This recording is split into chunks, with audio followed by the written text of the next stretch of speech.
Уважаеми приятели от Ардоно, добре дошли на днешното малко събитие. Първо да благодаря на кметското ръководство, с което поредното кметско ръководство, с които работим през годините, винаги на мен Ардоно ми е на сърце. За първи път съм дошъл тук 76-та година, може да си представите колко отдавна. От тогава до сега Ардоно много се развива и ако има смели млади мъже и жени да не се страхуват да поемат инициативата, сигурно още много неща могат да бъдат направени в Ардоно. Целта на днешното събитие, освен че е по проект, за който вие видяхте, е да се опитаме, поне от моя гледна точка, с прости думи, да ви кажем какво се крие зад такива сложни англоязични термини, дето навлязат в български език.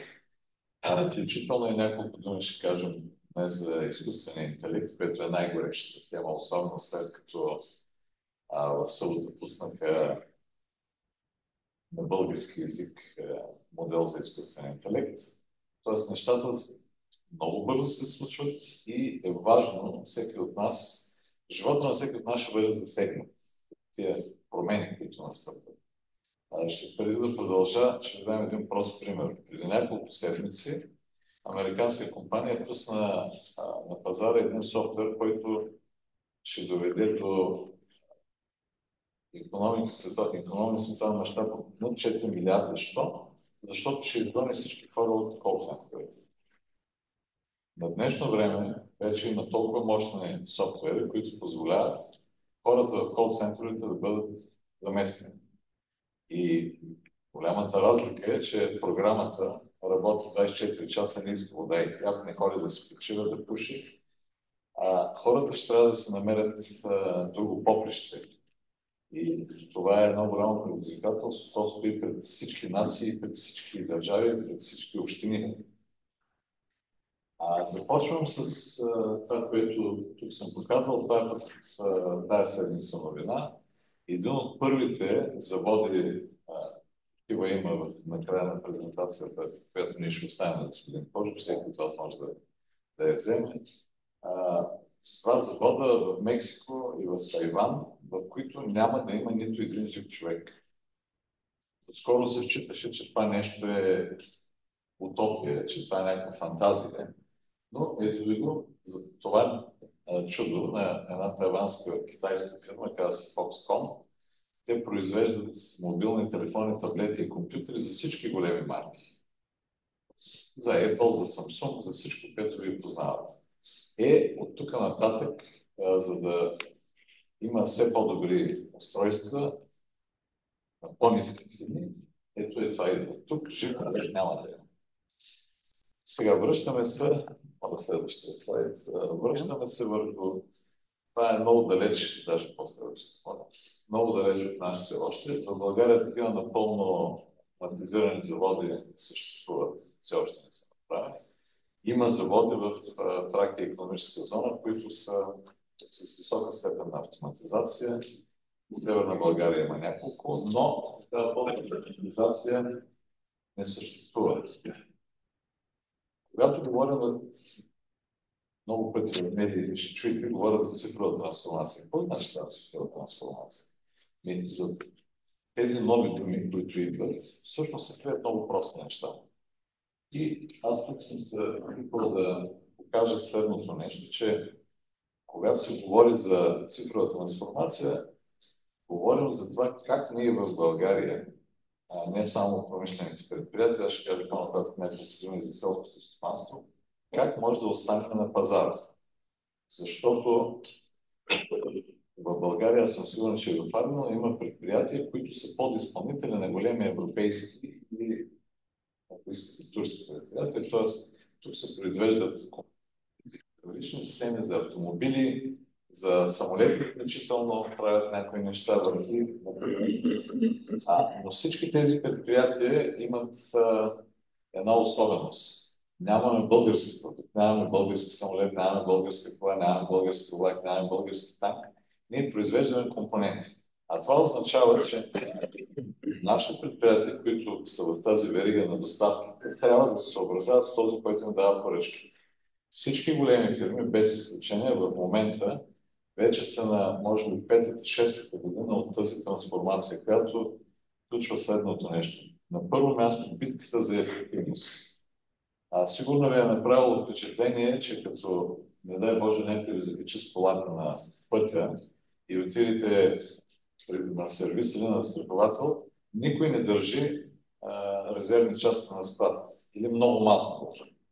Даже за един държат за чистачки, понякога трябва да чакате 2 седмици да дойде от големите складове в Унгария, Германия или някъде по-далеч.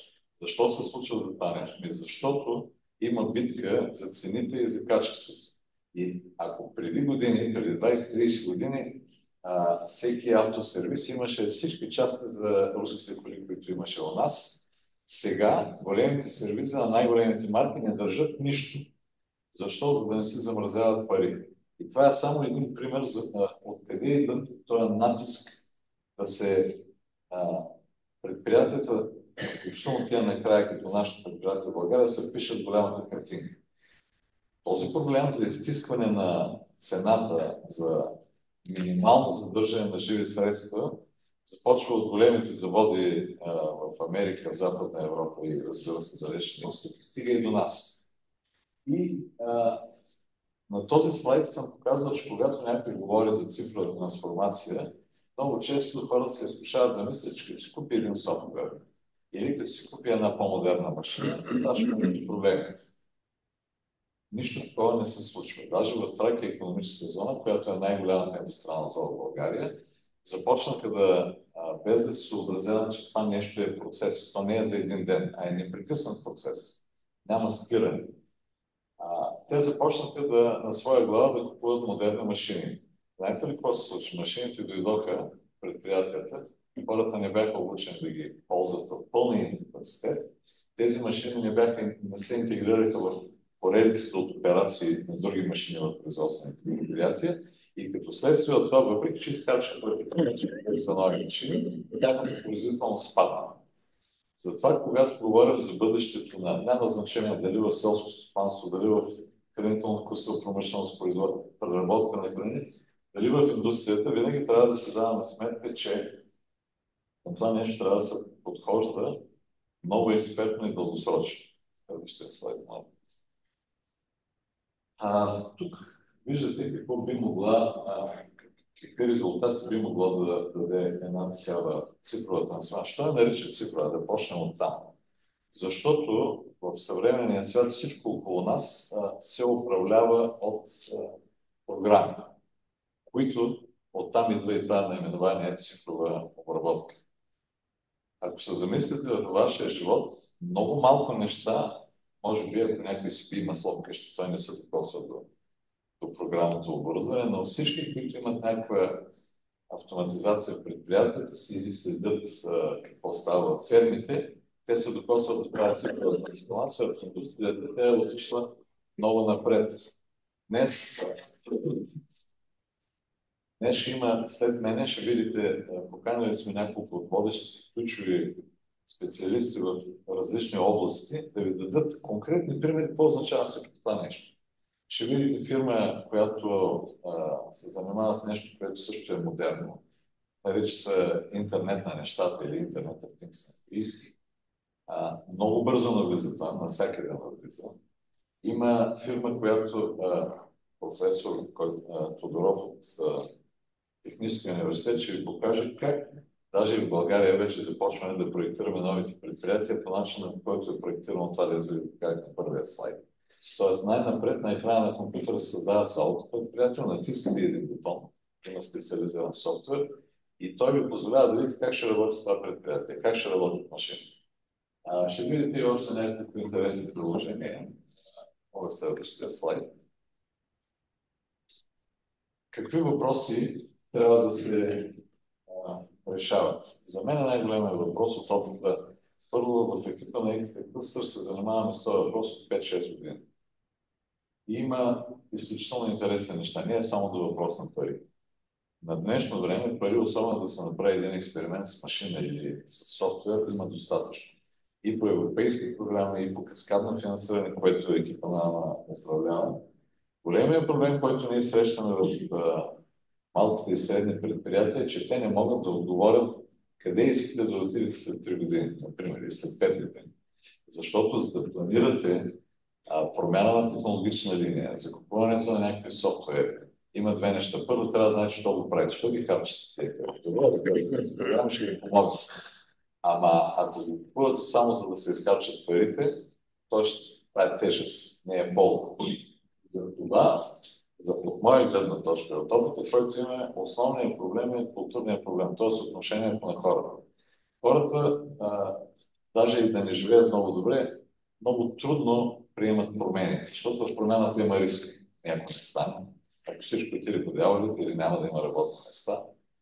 Така че мениджмънта на предприятията трябва да, колкото да мисли за бъдещето и къде иска да отиде, т.е. какви продукти на кого ще продава, и в това отношение има достатъчно екипи. Аз на края на тази среща ще кажа няколко думи за това, кой би могъл да ви съветва по всички тези въпроси.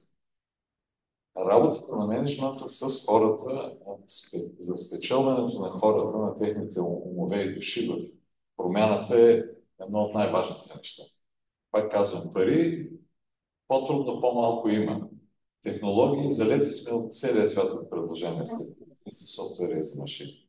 Ама големия въпрос е, кои софтуери, кои машини най-добре ще станат конкретни за вас. Било то за община, било то за предприятие, било то за мандат, за каквото искате. Следващото. Тук съм се позволил да изведа няколко примера за големи предприятия за логистика. Просто съм се към там, откъде започна. Световните фирми започнаха тази битка преди 5-6 години. На времето се наричаше индустрия 4.0. Сега вече има много различни наименования, но така или иначе всички тези, които са огромни предприятия, световни предприятия, те са започнали този преход да управляват всичко чрез цифрови инструменти. Какво значи цифрови? Това са обикновено програми, които вървят на някакви компютри. Какво правят тия програми? Ами, например, вместо от отдел снабдяване да се обадят да кажат, на мен ще ми трябва примерно 500 турби цемент, ама не знам точно колко турби в кой месец. Това, разбира се, трябва на много пъти увеличава разхода за транспорт. За това тези големи предприятия, програмното оборудване позволява на базата на историята и състоянието на продажбите, тези предприятия да искат да получат точно толкова суровини от поддоставчиците си части, колкото им трябва, примерно, за една седмица или за един месец. Никой не си позволява да се запасява за една година, защото това е замързяване на пари. На последните два реда за най-младите и любопитни от вас съм сложил два линка, които като и кликнете ще видите. Първия показва колко далеч отива целият този процес на ситото в вашите ръце. На първия линк е софтуер, който като му пишете какво искате да направи, той ви го прави. Например, казвате му, искам да ми направиш сайт, веб-сайт, личен за вас, за да станете известни. Или пък на малка фирма. Говорейки си, както ние си говорим с вас, само че пишете, първата програма е в състояние да направи всичко това за вас. И това го има на пазара на нещо. Има абонамент, 5-6 долара на месец, нещо такова. Втората програма отива още по-нататък. Всички имат смарт телефони на днешно време. И много добре, примерно ако искате, ако сте кухня с някаква храна, да може от смартфона хората сутрин да получават някакви, да видят какво искат, тогава ще знаете какво да наготвят. Най-грубо казвам. Тази втората програма позволява пак хора, които не са програмисти, а са собственици на кухня или просто малко IT култура имат, да й кажат какво иска и тя прави мобилно приложение. Било то за Android или за Apple-ските телефони. Даваме ги само за пример да видите колко далеч отива това нещо, а то се дава удобства. Примерно там, където е нашия офис, всички малко ресторанчета наоколо, където на обяд се хранят хората, вече направиха това. Имат си меню, знай се, може да се поръчаш, си сигурен, че в 1,5 да отидеш, има какво да ядеш. Това, което искаш, а не нещо друго. Проста работа и полезна. С това на темата производствени предприятия приключвам. че времето ми притиска. Ще кажа няколко думи за сектора на селското стопанство. Тук в резюме искам да кажа следното нещо. Сигурен съм, че много хора си казват, бе, какво ме интересува това нещо, поръчките ми идват, аз ги изпълнявам, но мога да ви гарантирам едно, че там, където поръчките идваха, може да не идват. Не знам колко от вас съдите. В Плевен, в Русе, закриха два завода, които работиха за автомобилната индустрия. 12 000 души останаха на улицата. Що? Защото степента на автоматизация вътре, това са чудни инвестиции, но са стари технологии. А второ, заради начина, по който живеем и работим в България, заплатите на какви скъпи. В България в момента стана по-скъпа от комшиите си. И всички тези предприятия, те няма да изчезнат. Просто отиват, имат два изхода. Или отиват в други по-евтини страни, или отиват към напълна автоматизация, т.е. към роботизиране. Земеделието, това тук не е картинка от мултипликационен филм, ама е реалност. И в френски, това е специално на една френска фирма. Във Франция гроздето, кооперативите, които имат големи сили, не го берат на ръка. Берат го с комбайн. Значи има комбайн за грозда. За какво ли няма комбайни? Има, видяхте някои от вас, които бяха на празника на Арден от тая есен, видяхте там един български робот, който е доста по-назад от това, защото фирмата е малка и сме в България, не сме в центъра на икономиката, като французите. Но и в България вече има пощипулници за роботи, които плевят, роботи, които турят, какви ли не роботи. Дай, моля да се напред. Да. Какво значи в земеделието, да направо втория стъп? Добре. Следващия. В земеделието какво може да се прави? Земеделие може да се прави по няколко начина. Например, ако гледате домати, може да ги гледате в хидропонни бани. Добре, да, ама света все по-малко и по-малко иска да яде пластмасови домати.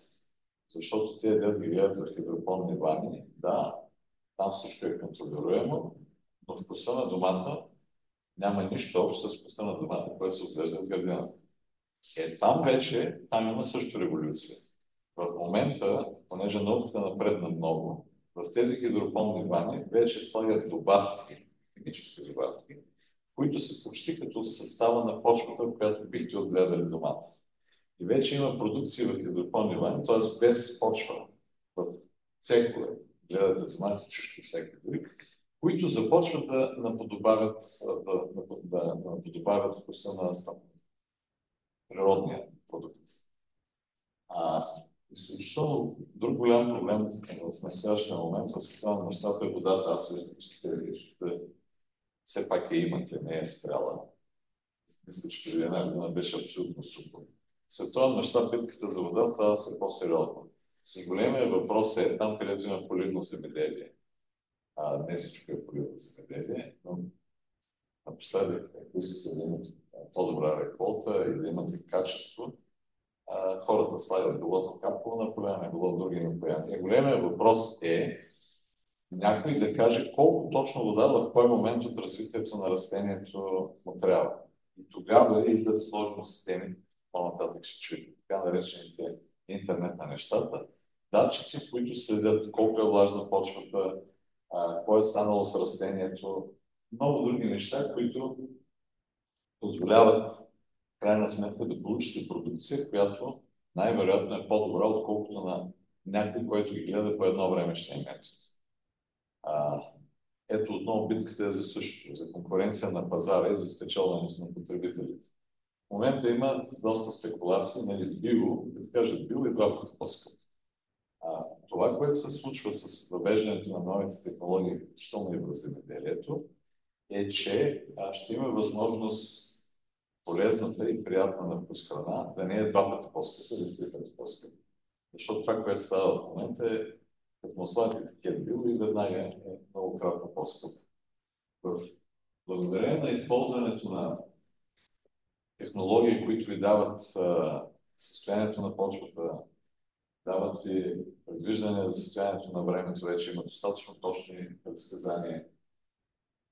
Всичко това може да позволи на един производител на селскостопанска продукция или на преработка на селскостопанска продукция, той да гарантира качеството на неговата храна, което означава, че на пазара такъв производител, който има ясни доказателства за качеството и начина на гледане на било то животно, било растение, той има по-добър шанс да продаде на добра цена. Битката е само за едно. Всеки производител има една и съща битка. Да произведете с малко разходи и да произведете качествена продукция, за да може да я продадете по-скъпо. Тези нови технологии, които позволяват прилагането на селското стопанство, позволяват много прецизно сега някои се шегуват, че растение по растение може да се управлява процеса. Не е баш така, но в блокове от еднотипни насъждения може да се управлява степента им на развитие. Да не говорим за, разбира се, пример, който пак на празника на Ардино, че не може да се види.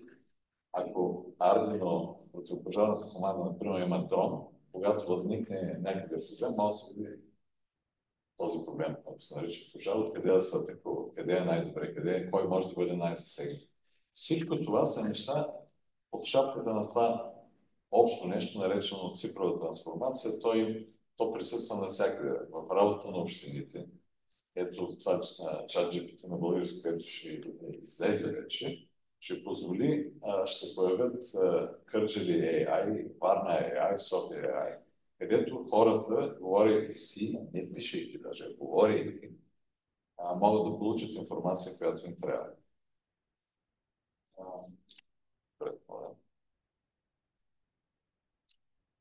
Много се говори за всичко, което сега се нарича зелена икономия. Тя е свързана с прилагането на технологии и в промишлеността, и в селското стопанство. Много е трудно за 15 минути да ви разкажа в детайли какво става. Затова ние сме поканили няколко ключови специалиста, които се включат в техните офиси и ще ви разкажа за това какво българските фирми, т.е. в България вече има технологични фирми, които отидат много напред в разработката на продукти, решаващи тези проблеми. Виждаме ли, да? Добре ли виждате всички? Първо няколко думи ще кажа за нашата фирма. Аз се казвам Светослав Василев, управител съм на Civico. Civico е българска инженерна фирма, основана от 4 съдружници. И ние се занимаваме с 3 основни неща. Първо, интегрираме индустриални роботи. Малко по-късно ще го обясня какво означава интеграция на индустриален робот и какво е индустриален робот. Също така разработваме системи за управление на производството в реално време. Това са така наречените SCADA, MES системи. И правим стандартни машини. Също за производство. Това е накратко как изглежда нашата фирма, нашия цех, нашия офис. Нашия екип е сравнително малък, 12 човека сме, но са почти изцяло инженери и правим проекти, които са на доста високо и сложно ниво. Това са примери от проекти, които сме правили. Много добър YouTube канал имаме, който може да видите, ако напишете Civico, ще ви излезат видеа на наши проекти. Основно правим проекти свързани с палетизиране, пакетиране, асемблиране, обслужване на други машини, като примерно преси. Правили сме проекти за заваряване, боядисване. Имаме много софтуерни проекти, в които примерно управляваме рецептите в дадено производство, примерно производство на сухи строителни смеси. И сме правили също така цели производствени линии за различни продукти. На пазара сме от 10 години.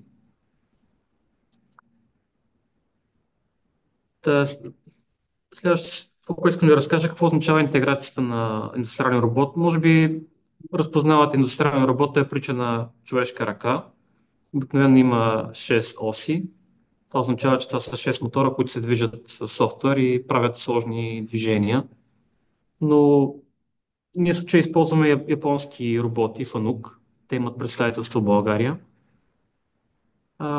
Самата интеграция обаче включва това да направиш индустриалния робот полезен с нещо, защото той идва като едно парче желязо с някакви софтуерни възможности.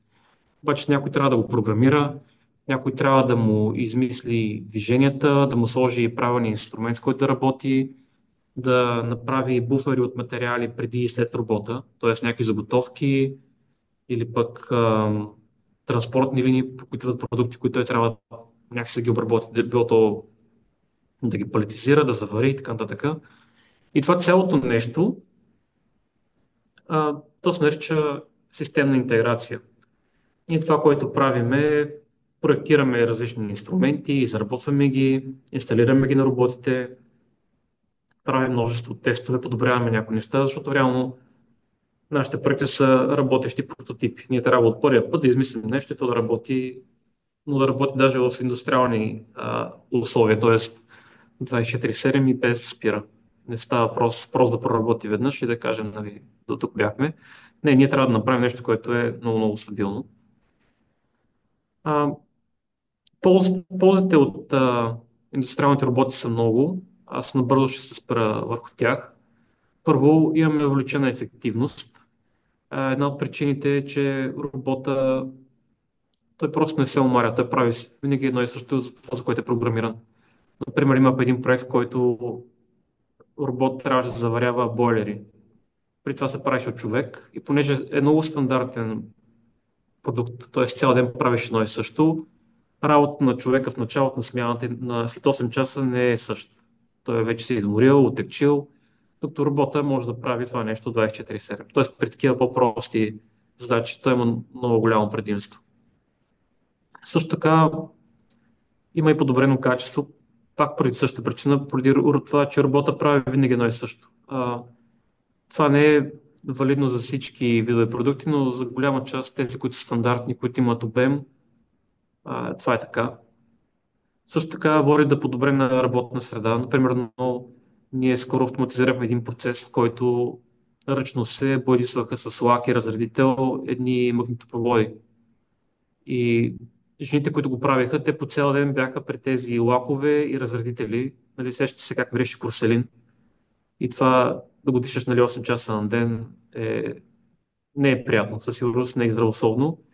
И самите работници бяха много доволни, когато това започна вече да го върши робота. Тяхната задача вече беше само да зареждат и да взимат готовите продукти. Бяха назначени реално на други позиции, които по-трудно могат да се автоматизират и са по-приятни за работа. Също при индустриалната роботика говорим за повишена рентабилност. Това естествено се дължи на това, че един робот може да работи 24 часа на денонощие, 7 дни в седмицата без да спира и оттам съответно подобрява много от параметрите в едно производство. Подобрява чисто финансово положението на завода, но също така позволява да поемат и по-голям обем от работа, съответно се увеличат продажбите. Говорим вече за непрекъснатия работен процес. Това в много индустрии всъщност е изключително важно, за да не спират, примерно, лярски пещи. Те не можеш да ги спираш, когато си искаш. Те трябва постоянно да работят. И когато имаш един робот, той съответно не ползва болничен, няма почивка, може да работи постоянно. Гъвкаво за производство, тук всъщност това е сравнение с други машини. Човека все още, и според мен дълго време ще остане най-гъвкавото нещо, което съществува. Защото на един човек може да му кажеш, сега завива болтове, сега отива и да шлайфаш. И него му трябват 5 минути само да види как се прави и да започне да го прави. Роботите нямат такава гъвкавост, те трябва да бъдат програмирани. Но в сравнение с други машини, които са специализирани, те са по-гъвкави, понеже имат 6 стави и могат по най-различен начин да бъдат направени да работят. Сменяме си инструмента и един заварачен робот може да стане бойчийски робот. Не се прави често, но е възможно. Също много интересен ефект при интеграцията на индустриални роботи е, че има подновен фокус върху намаляване на загубите. Причината е, че много често да се автоматизира един процес, той първо трябва да бъде изчистен от проблеми. И това става видимо, когато започва да вече в детайли да се говорят някои неща, как трябва точно да бъдат направени. Тогава се оказва, че някои действия са излишни или пък има проблем, който хората постоянно решават, но никой не го е забелязал. Така че това подобрява и самите процеси във фирмата. Освен това, помага с намирането на персонал. Ние имаме клиенти, които а, даже се рекламират в такива сайтове за работа, че имат роботи. И причината е много проста. Фирма, която има робот, означава, че първо може да инвестира в нови технологии, съответно работна среда е добра, съответно и заплащането невероятно е добро. Това наистина се ползва все по-често и даже като това, което виждаме, е чисто като престиж. Много от нашите клиенти имат много сложни машини, много скъпи машини, но това, което най-много грабва въображението на хората са движещи се роботи и когато дойде някой техен клиент на посещение, първото нещо, което правят да ги заведат при робота, да видят как работи. Просто наистина е някакъв символ на автоматизация и бъдеще.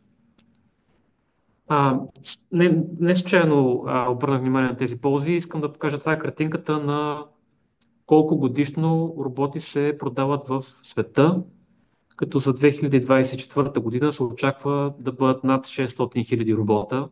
Нали, това говорим за индустриални роботи, не говорим за прахосмокачки роботи и подобни. Само индустриални роботи. Като интересно е, че почти половината роботи се инсталират в Китай. Тоест, те инсталират близо 300 хиляди робота годишно. И ако Китай преди време беше известен с това, че има ниски цени заради ефтиния ръчен труд, това много бързо се променя. И в момента Китай е една от най-роботизираните държави в света, което е предизвикателство за всички останали, защото ако ние искаме да бъдем конкурентни, дори от нашия пазар, трябва също да автоматизираме колкото се може по-бързо нашето производство. Просто няма как да разчитаме, че с ръчен труд и ниски разходи ще победим държави като Китай, Япония, САЩ, Корея и така нататък. Просто в един момент разликата между тях и нас ще бъде изцяло това колко дигитализирани и автоматизирани сме. Друго нещо интересно, което много хора ме питат и наистина не знаят, е колко струва един индустриален робот. Нали? То е ясно, че има много ползи, обаче колко струва. Средната цена, това е чисто статистика, е 32 000 евро. Като тук е интересно, че тази цена тя намалява през годините. Тоест преди примерно 15-20 години е била почти двойна, но сега заради по-големия обем, по-голямата конкуренция, по-добрите технологии, тази цена постоянно намалява. Но има много различни модели роботи. Примерно този малък робот, който ви показвам, той има 4 оси, той се движи като една въртележка много бързо и сравнително ефтин. Той може да вдига от 3 до 9 кг, примерно 12 най-много. Ползва се, когато примерно се сглобят някакви електронни компоненти, обхвата му е сравнително малък, колкото една човешка ръка. При по-големите роботи, които имат по-голям обсек на работа, примерно поне метър и половина-два, и могат да вдигат до 35 кг. Цената е между 30 и 40 хиляди евро. Тук влизат и голяма част от индустриалните заваръчни роботи, роботи, които се занимават боядисване, шлайфане, асемблиране, пакетиране и така нататък. Като най-големите роботи, там вече цената може да бъде повече от 60 хиляди евро. Като това е, нали, цена само за това, което виждате на картинката. Не включва интеграцията, не включва инструменти, не включва инфраструктура около него, заграждение и така нататък. Реално колко струва интеграцията на един индустриален робот, това много зависи първо какъв модел робот е подбран, колко сложна е периферията около робота и софтуера, с който трябва да работи. И грубата сметка, която правят по света е цената на робота умножена по 3 до 5. Тоест, примерно, ако един робот струва, грубо да кажем, 50 хиляди евро, по света интеграцията струва между 150 до 250 хиляди евро. В България, понеже инженерният труд е малко по-ефтин, съответно и това съотношение е по-ефтино, като той е между робота по 2 до робота по 4. Дали това е много, много груба сметка. Реалната сметка е наистина колко труд трябва да се вложи, какъв хардуер, какъв софтуер, какви са рисковете, колко време ще продължи и така нататък. Но това е чисто груба сметка, за да може да се ориентирате кое колко струва. Като тук говорим за чисто нови роботи, има пазара също за роботи втора ръка, там има някои предимства, основната е цената, те са два пъти по-ефтини, но труда за интеграцията на един такъв робот няма как да е по-ефтин, даже много пъти е по-скъпо, понеже се работи с по-стари системи. Освен това, самия капацитет на робота е намалял, все пак е втора ръка. Ние това, което обясняваме на клиентите си, което чух и преди в предишната презентация, важното е не толкова цената, а всъщност за какво се ползва този робот и какви приходи ще генерира. Защото ако просто си похарчите парите, има и доста по-приятни начини за харчене. Нали, важното е за колко време се възвръща тази инвестиция. И тук всъщност трябва да се сметнат какви са ползите, нали, каква е подобрената гъвкавост, подобреното качество, ефективността, колко са намалели разходите за труд. И от другата страна пък имате стойността на проекта, която е голямата част. Има една малка минимална част за текуща поддръжка. И това, което виждаме при много наши клиенти, че те получават възвръщаемост от година и половина, даже някакъв път година, до към максимум 5 години, когато инвестират. Като е важно да се отбележи, че не всеки процес може да бъде роботизиран или да кажем не може да бъде роботизиран на добра цена. Причината е най-вече в спецификата на производствения процес или когато има огромно разнообразие от продукти. Средният полезен живот на един индустриален робот е около 100 000 работни часа, което, да си го представите, това е 15 години, ако той работи без изобщо да спира. Това е много дълъг период на работа. Тоест, след като се изплати в рамките на година и половина до 5 години, след това имате 15 години само ползи от този робот. И финансирането става също сравнително лесно с европрограми, с собствени средства, други варианти, чрез кредит или лизинг дори. Това беше моята презентация за 15 минути. Съответно да разкажа най-интересните за мен неща за хора, които за първи път се сблъскват с роботика. Ако имате интерес повече, може да се свържете с нас. Благодаря ви за вниманието. С две думи, аз няма да правя подробна презентация на работата на фирма Спесима. Само ще кажа, че не знам, виждате ли ме в момента? Да, виждаме ви. Така, само ще кажа, че фирма Спесима се занимава с изработка на роботизирани системи, основно за леярската промишленост и много други направления, но основно е ориентирана към леярската промишленост. Роботизираните системи се изработват цялостно, т.е. цялата механика, електрозадвижванията, компютрите, софтуера, асемблирането на системата, тестването и внедряването в производство. Това имам предвид по цялостно производство. Сега, в фирма Спесима, поради спецификата на производство, работи на асинхронен принцип, т.е. има контракти, които се сключват за производството на един определен тип робот в единични бройки или в серия, което налага всъщност поддръжката на много голяма номенклатура от материали, електроника, софтуер и така нататък, но това са подробности. Поради спецификата на производството на Спесима беше решено участието в европейска програма с използването и разработката на технологии за енергийна ефективност. Идеята на технологиите за енергийна ефективност са свързани с потреблението на електрическа енергия, което е доста сериозно основно в частта механика и в частта асемблиране и тестване на крайното изделие. И беше помислено за намиране на методи и начини за подобряване на енергийната ефективност, в частност потреблението на електрическа енергия от обществения доставчик от фирмата за енергийно разпределение на електроенергия до промишленото производство. Значи, технологията включва редуциране на разходите за електроенергия в производството и оптимизиране на разходите за електроенергия, което автоматично може да доведе до намаляване на вредните емисии и стъпки към балансиране на енергосистемата, което е, разбира се, много минимална част, но минимална стъпка в правилната посока, бих казал. Идеята на един от възможните подходи, разбира се, има много различни подходи. Един от тях е използването на локални фотоволтаични системи. Във фирма Спесима има инсталирана локална фотоволтаична система и се планира нейното разширяване. Само да кажа, че фотоволтаичните системи или възобновяемите източници навлизат много масово в България и едновременно с това, че използват чиста и възобновяема енергия, си имат и съответните недостатъци. А съответните недостатъци са не особено висока степен на разполагаемост.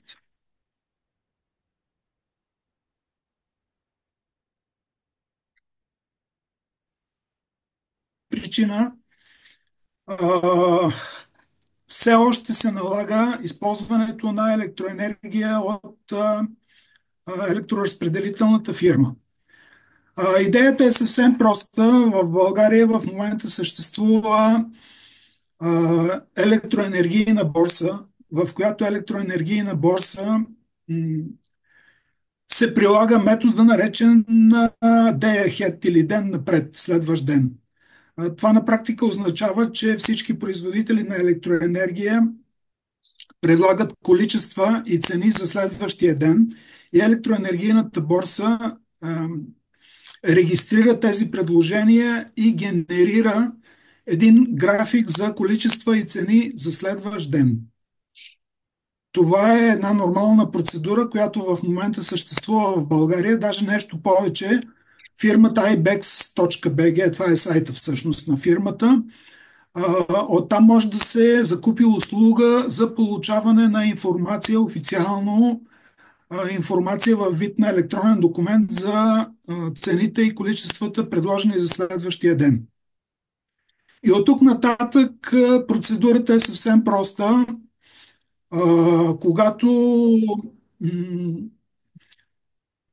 фирмата работи с стандартна консумация в рамките на работния ден, няма никакъв проблем стандартното потребление на фирмата на електроенергия да бъде съобразено с цените на електроенергията за следващия ден, като по експертна оценка във фирмата могат да се оцени потреблението по часове за следващия ден. И от тук нататък сравнението на часовите цени от енергийната борса и на заявените количества електроенергия или оценените във фирмата за следващия ден могат да бъдат така оптимизирани, че всъщност основното потребление на фирмата в рамките на възможното, разбира се, да бъде направено в часовете, в които цената на електроенергията е по-ниска.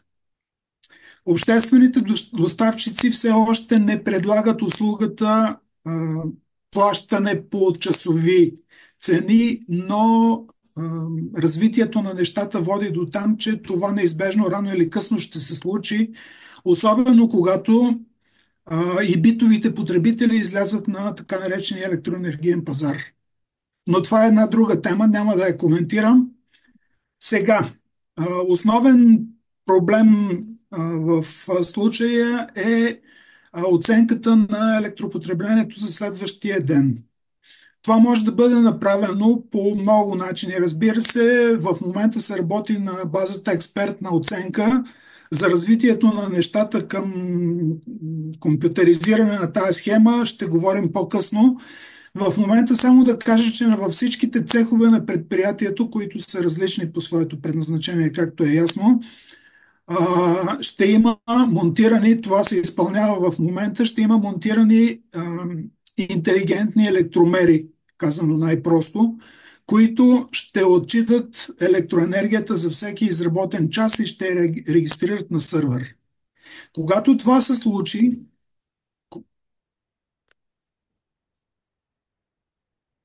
Да, продължавайте. Когато това се случи, тогава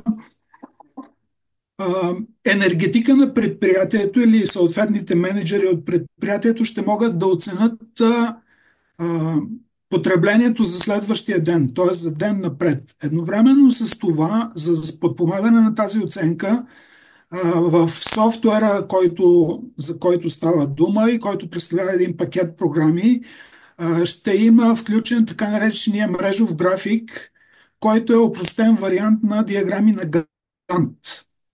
Този мрежов график ще дава възможност на енергетика на фирмата, знаейки консумацията за текущия, т.е. потреблението или консумацията на електроенергия за текущия ден и знаейки обемите и видовете работа, които се извършват на съответните работни места, да оцени необходимостта от електроенергия за следващия ден. Когато това стане, т.е. ако за примерно 4 цеха на предприятието за следващия ден се каже, че са им необходими 150 кВт часа електроенергия, разпределени по съответните предприятия, тогава за всеки от цеховете има едно така наречено типово часово разпределение, което може да бъде дефинирано от енергетика на фирмата и от менеджерите на фирмата и възоснова на което разпределение заявените количества за следващия ден за всяко работно място могат да бъдат разпределени по часове. Когато това се случи и когато в днешния ден ние получиме информацията от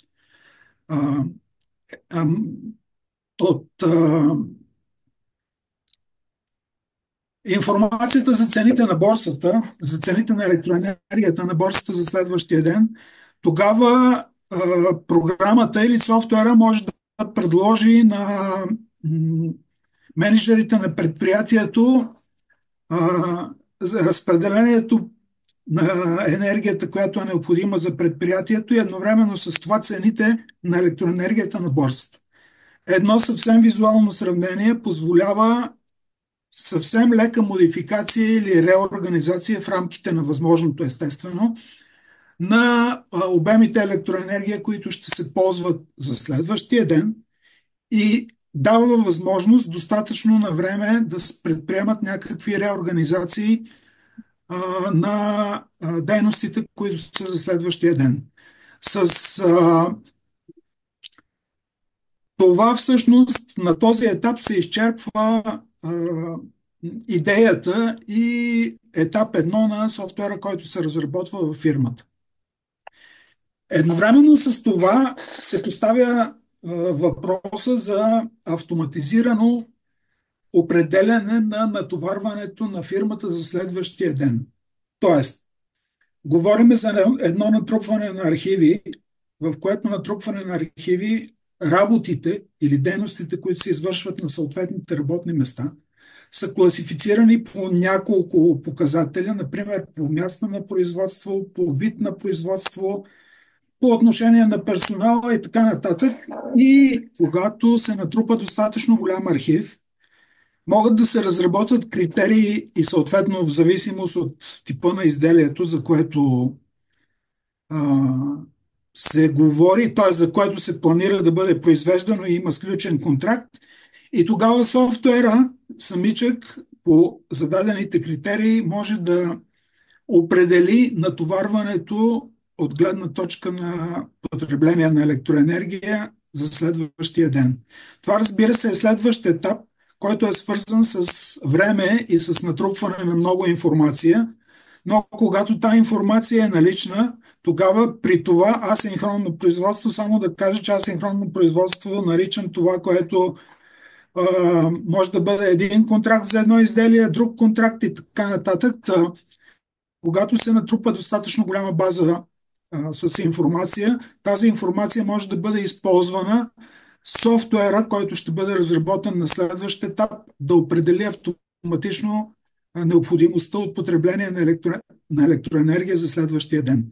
Това, разбира се, ще бъде предложение и енергетиците и мениджмънта на предприятието могат автоматично да коригират оперативно предложението на софтуера, но при всички случаи софтуера може да им предостави информация, която е базирана на архивирани данни от предишни производствени цикли. Така, значи, тези критерии, които позволяват предложения за потребление на day ahead, т.е. на следващ ден, са много сериозно нещо и в общия случай в разработката им трябва да участват с експертиза съответните специалисти от предприятието, в частност енергетика плюс мениджмънта на предприятието, който се занимава с производството. С две думи, това е нещото, за което имах желание да ви разкажа, и това е нещото, което в момента се изпълнява в фирмата, като поне първи етап със сигурност има подготвени софтуерни варианти за първи етап, които софтуерни варианти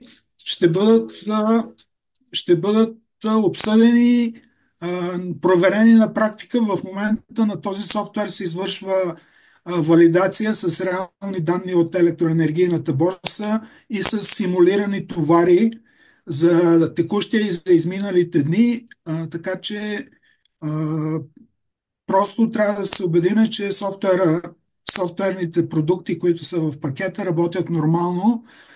Да кажа само, че цялата информация, разбира се, е организирана в съответната база данни и се разчита на компютърната етернет мрежа на предприятието, където информацията може да бъде получавана от контролерите от работните места, да бъде организирана и съхранявана в сървърите, да се натрупва архивна информация, която в последствие може да бъде анализирана.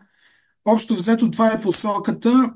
Да кажа само, че използването на най-евтината енергия в часовете, в които цената е най-ниска, води и до съответното, в смисъл има пряка връзка между количеството на предлаганата енергия и цената, като използването на най-евтината енергия в денонощието в рамките на възможното, без нарушаване на технологичните процеси, ще доведе и до представлява една много малка стъпка в посока балансиране на енергийната система.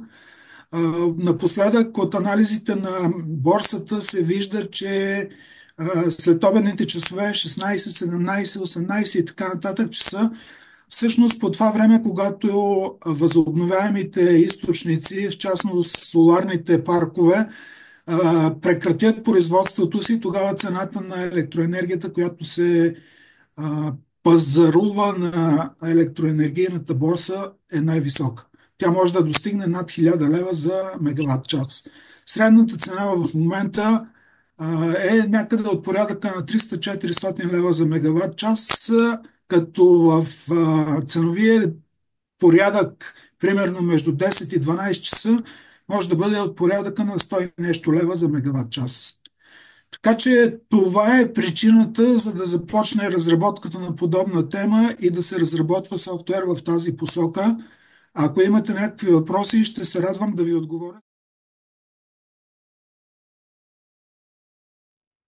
Здравейте на всички!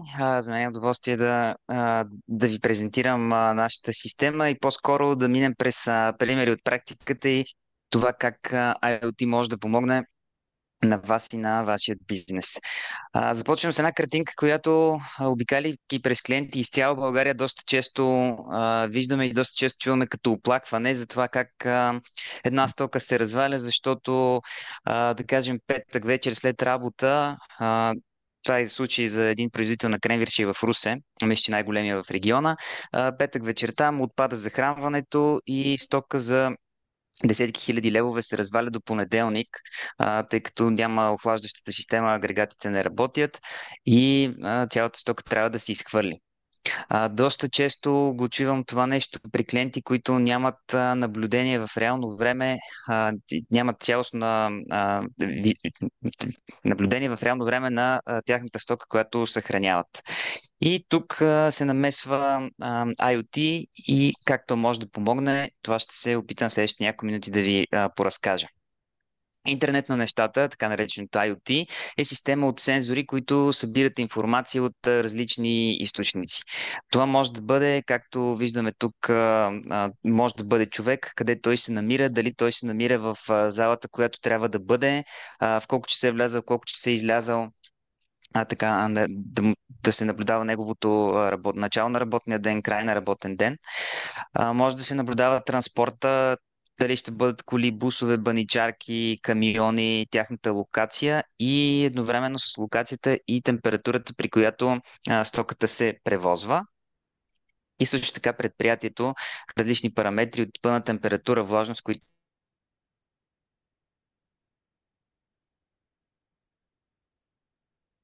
проследим локацията.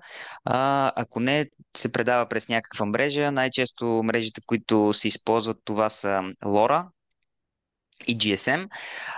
Оттам нататък данните отиват в една облачна структура, където се съхраняват, обработват и се визуализират в потребителски интерфейс. Как IoT може да помогне, като даде видимост в реално време за това какво е състоянието в нашата производствена база или по време на транспортирането, пък или по време на продажбата на дадена стока, тъй като с един клик може да се види каква е температурата, забравено ли е, примерно, едно хладилно помещение отворено или затворено, какво е състоянието на влажността, на въглеродния диоксид, да кажем, при съхранението на животни или пък, да кажем, в някое училище или в офис сграда. Освен на околна среда, можем да наблюдаваме и почва. Чухме преди малко и другите презентации. Каква е температурата, влажността на почвата, за да знаем трябва ли да се полива, колко често, на какъв период и също така по този начин да се оптимизират и сметките за електричество и за вода. GPS локация, история на предвижване е нещо, което ще ви покажа след мъничко как изглежда при нас. И това, което може би най-много добавена стойност, нотификации, анализи и справки за изминали периоди. Нотификациите, това е да получите на телефона си през мобилното приложение веднага известяване, когато, да кажем, отпадне захранването, дали ще бъде на хладилник, дали ще бъде на цялото предприятие, дали ще бъде специално на някоя зала. Анализи и трендове, това каква е била, да кажем, ако следим температура в един производствен процес, каква е била температурата тази седмица спрямо миналата седмица, този месец спрямо миналия месец и всякакви видове репорти, които също ще видим след мъничко. Другото нещо, това са персонализираните решения, т.е. казвате, на мен не ме интересува само температура и влажност, интересуваме да кажем нещо друго. Ние имаме наш собствен екип, който може да разработва устройства, да разработва фърмуер или това е софтуера за самото устройство и софтуерен екипа, който да направи мобилното приложение. Всичко това нещо става с един клик през мобилно приложение или през веб-базиран интерфейс. Накрая, но не на последно място, това са дигиталните дневници, т.е. това махва необходимостта някой да ходи и да записва с химикалка веднъж на час или на какъвто и период е необходимо, така че този експорт може да послужи пред проверяващи органи. Малко за нас, освен системна интеграция и интегриране на всякакви системи, ние предлагаме наши IoT решения с наши устройства и такива, които са на други, но доказани производители от Европа и света. Имаме някои собствени продукти, които ще ви покажа след мъничко, но по-скоро да преминем към по-практичните примери. Основните услуги, които ние предлагаме са GPS локация, наблюдение на околна среда и така наречения presence detection, т.е. засичане на хора къде се намирате, но не чрез GPS, чрез GPS проследяване. Ние ви даваме устройството, осигуряваме достъпа, мобилното приложение, поддръжка, настройки и така нататък. Това, което виждате най-отдолу са различни устройства, които ние използваме за нашите услуги. Това устройство, което виждате в най-вдясно, измерва температура, влажност и отворена врата, така че само с тези три параметъра може да се каже много за състоянието на един хладилник, на едно хладилно помещение. Ако температурата вътре се повишава, веднага може да се види в приложението дали това е защото някой забравил вратата отворена, най-лесното някой друг отива и я затваря. вратата е затворена, температурата продължава да се повишава, може да видим дали има захранване на обекта. Ако захранването е паднало, някой отива или дига бушона, или премества стоката в друг хладилник, където има захранване. Ако и това не е проблема, може би пък се е развалил агрегата и охлаждащата система и стоката със сигурност трябва да бъде преместена. Основните услуги, които зачекнах за текуща локация, история на предвижване, къде се е намирал един обект, къде е текущо и получаване на известие, когато премине някоя геозона, да кажем, ако излезе извън зоната на паркинга, това означава, че нашият служител е започнал да работи, работният му ден е започнал и той разкарва стока, или пък когато влезе или излезе от някой град. Монитора, това е дигиталните дневници, които ви казах. Устройствата могат да изпращат както в реално време, така и за температури по-скоро веднъж на 10 минути или веднъж на час изпращат устройствата. Нотифициране през мобилно приложение, различни анализи, които ще ви покажа. И Presence Detection, където можем да знаем един служител, ако в едно производствено предприятие, в коя част на него се намира. Не само служителя, това може да бъдат пратки, това може да бъде техника. Устройствата за всяка една от тези услуги са абсолютно автономни, т.е. никъде не се налага допълнително окабеляване. Те са със собствена батерия, закачат се най-често с свинска опашка или с дюбели за стена или с двойно залепващо тиксо, вече зависимо от това на който както му удобно, и започва да работи. Сега малко приложения от наши реални клиенти. Най-вляво виждате, това са яйцата на Bulagro 9.7, или това е най-големия производител на пиленца. Там наблюдаваме температура, влажност и въглероден диоксид при отглеждането на малки пилета, тъй като когато те се олюпят и започнат да дишат, отделят страшно много въглероден диоксид, който много бързо нивата му се вдигат. Това налага вкарване или нагнетяване на въздух в помещението, което влияе на атмосферното налягане, което също следим, влияе на температурата и влажността, така че знаейки кои са тези параметри, може да се запази живота на пиленцата. Отдясно пък е най-големият ни производител на биоябълки и биокруши, Яблена Натура. Виждате, това са щайгите в помещението. Много голямо, мисля, че 10 на метра беше високо. Там наблюдаваме температурата на 3 нива, тъй като, знаете, температурата е различна на пода и на покрива, пък в такива големи помещения може да варира в рамките на 7-8 градуса. Температурата пък която е близо до охлаждащата система и тази, която е до вратата, пък може да варира и много повече, може да мине над 10 градуса. И знайки, получавайки ясна картина за това каква е температурата, Яблена могат да оперират с тази охлаждаща система, която имат, и да запазят продукцията си в продължение на 9 месеца от брането. Това са само два клиента, които са се възползвали от тези услуги. Пак казвам, с тези няколко параметра са успяли да си повишат ефективността на техният бизнес. Ние имаме повече от 150 такива успешни истории, които мога да ви споделя. От съхранението на продукцията минаваме през доставките. Това са, както казах, може да се следи локацията на автомобили, на всякакви видове МПС-та, температурата там, където продукцията се складира, и видеотракингът или видеонаблюдението, което ще ви покажа след малко.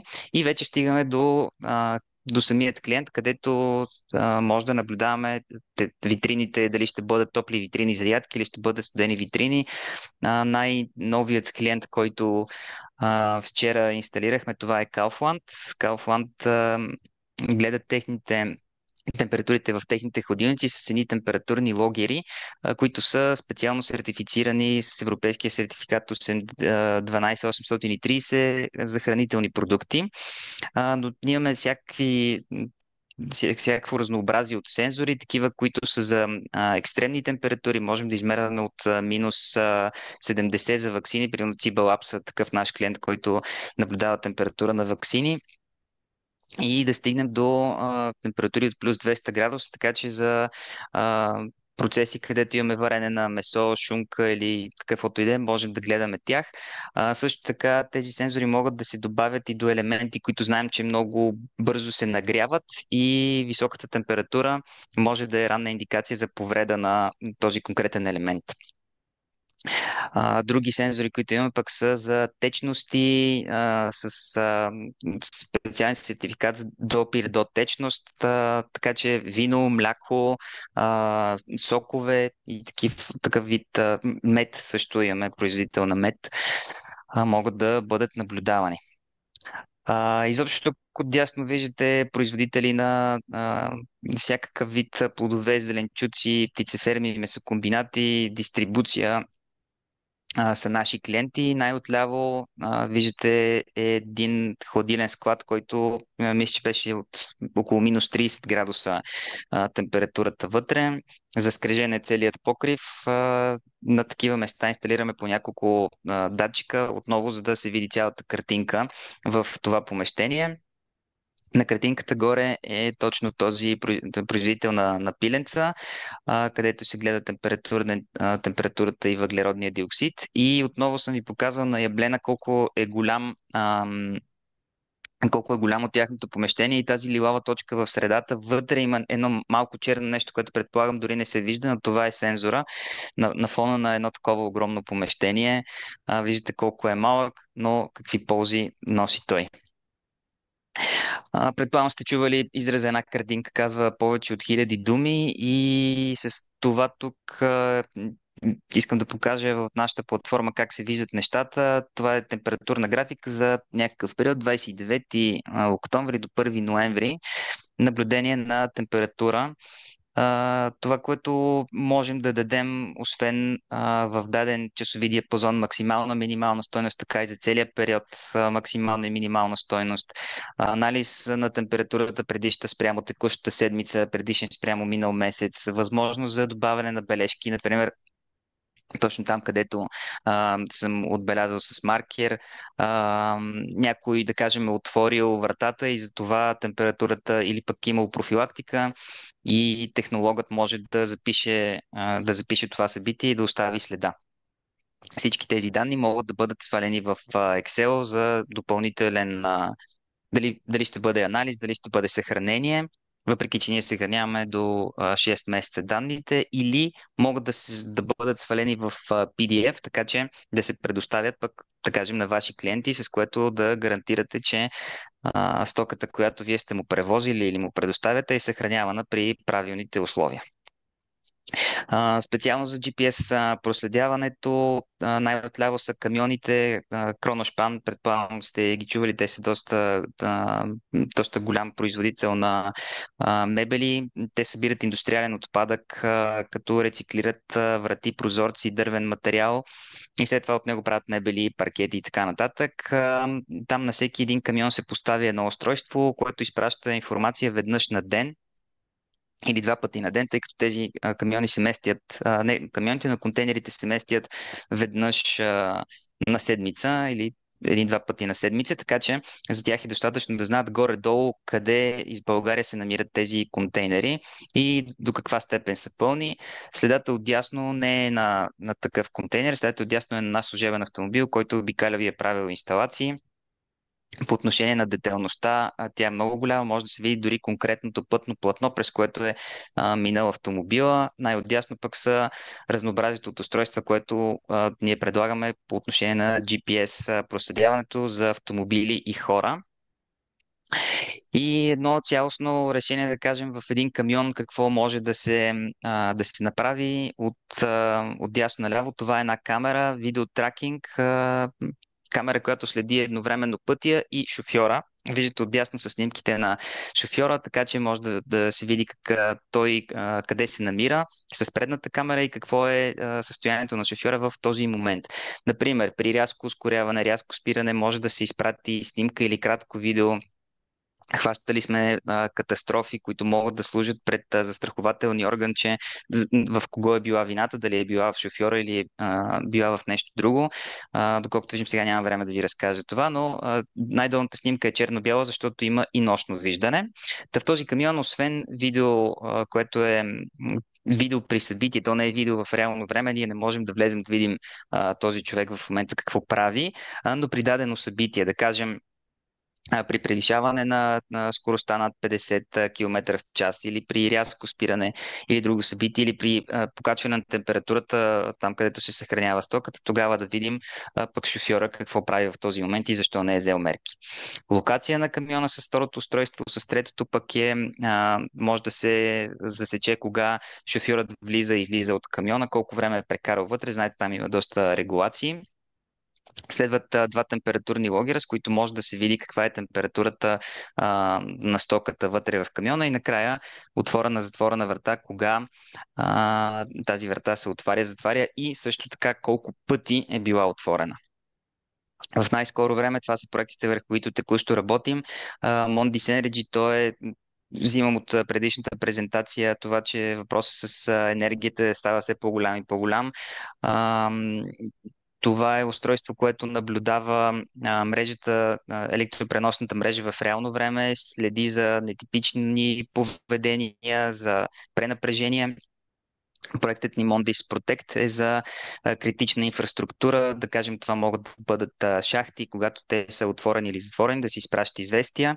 Mondis Fiber е за наблюдение на оптични влакна и Mondis Vision е нещо, което тепърва ще разработим, но пък то е полезно вече за хладилници, които са в супермаркети и може с една камера да се следи и да се знае в един хладилник коя стока е свършила и трябва да се зареди или пък е на привършване, което автоматично да изпрати информация до производителя, така че да подготви повече стока или да отиде да зареди, без да е необходимо човек да отиде на място да провери, за да бъде зареден този хладилник.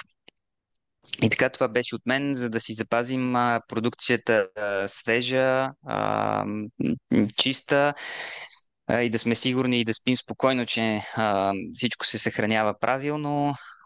Това помага IoT-то. Ако имате въпроси, ще се радвам да отговоря на тях. Ще се радвам дори да се видим и на живо някой ден, за да ви разкажа повече. Това са нашите контакти. По всяко време може да се свържете с нас за допълнителна информация. Благодаря. Здравейте и от мене. Аз ще се опитам сега да споделя един екран, за да бъде по-визуално това, което ще гледаме. Виждаме ли го сега екрана? Идва. Моля? Дойде. Да. Добре. Тази презентация е изготвена съвместно между Техническия университет София, където аз съм професор, декан съм на факултета по индустриални технологии и съм ръководител на Национален център по мехатроника и чисти технологии за върхови постижения по мехатроника и чисти технологии. Имаме от много години съвместно сътрудничество, беше спомената преди малко фирма Спесима, и заедно с фирма Спесима изпълнихме един проект, стартирал през 2020 година, който сега ще дам като пример, но всъщност фокуса на тази презентация е използването на дигитални близнаци при симулиране на технологични процеси, изобщо едно ревю на тази технология и какви ползи може да очакваме. Тук преждеговорившите в голяма степен разказаха различни аспекти от възможностите и на IoT технологиите, които са неделима част от дигиталните близнаци за колектиране на информация. Също така и всички инструменти, свързани с симулация, които могат да бъдат използвани, за да се изгражда тази технология и ползите от тази технология, разбира се. Автори сме Ивана Славкова, която е прокурист на Спесима. Спесима е българо-немска компания с 51% немско участие, останалото е българско участие. Презентацията е изготвена на английски, аз ще коментирам на български. За жалост аз не успях да се включа от самото начало на представенията. Ако нещо повтарям, ще гледам много накратко да ви запозная. Изобщо Предполагам, че всички по една или друга степен са запознати с технологията на дигиталните двойници или близнаци, което всъщност се дефинира като една връзка между физически обекти и техните виртуални аналози в определена степен на достоверност. Разбира се, физически обект винаги е много сложен с най-различни процеси. Ние успяваме само някои от аспектите да повторим в дигиталната реплика или пък по съвременните представи някои от продуктите всъщност първо се разработват